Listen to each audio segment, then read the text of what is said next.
High সব বন্ধুরা, সবাই কেমন আছো বলো? আশা করি ভালো আছো, আর আমিও ভালো আছি। তো আমার আজকে রাতের খাবার কি বানাচ্ছি জানো তো? এই যে পনির দিয়ে কাবলি ছোলার ঘুগনি করব। তো কার কার পছন্দ?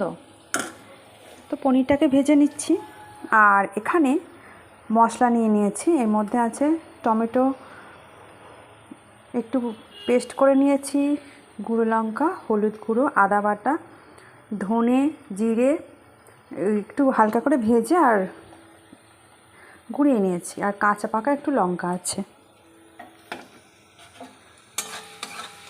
তো আজকে রাতের মেনু হবে পরোটা আর কাবলি ছোলার ঘুগনি। একটা কথা বলার জন্য ভিডিওটা বানালাম। আমায় ফেসবুক মামা কমেন্ট ব্লককে রেখেছে, যার জন্য আমি কাউকে কমেন্ট করতে পারছি না বা কারোর বাড়ি যেতেও পারলাম না। সারাদিন আমি কমেন্ট ব্লক খেয়ে বসেছিলাম। তো যাই হোক, সবাই ভালো থেকো, আর আমি রাতের খাবারটা বানিয়ে ফেলি।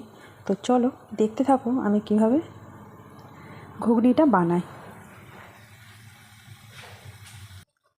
তো আমার পনিরগুলো ভাজা হয়ে গেছে, এরকমভাবেই ভেজেছি। একটু হলুদ আর লবণ দিয়ে দিয়েছিলাম, আর একটু ফোড়ন দিয়েছি, এই গোটা গরম মশলা আছে, আর একটু তেজপাতা দিয়ে দিলাম। আর এই যে মশলাটা একটু জল দিয়ে একটু গুলে নিচ্ছি।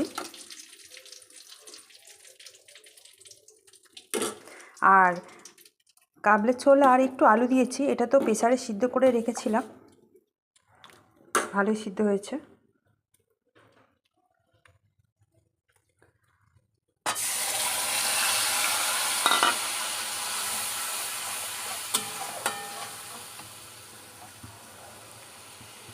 তো মশলাটা কষিয়ে নিই। আচ্ছা, মশলাটা তো কষাচ্ছি, তো এই যে লবণ একটু দিয়ে দিলাম। সিদ্ধ করার সময় একটু লবণ দিয়েই সিদ্ধ করিয়েছি। আর দেব চিনি। মশলাটা একটু চিনি না দিলে ঠিক কালার হয় না, আর টেস্টও আসে না। তো চিনি দিয়ে দিচ্ছি, যেহেতু পরোটা দিয়ে খাবো, তো একটু মিষ্টি মিষ্টি না হলে ভালো লাগবে না।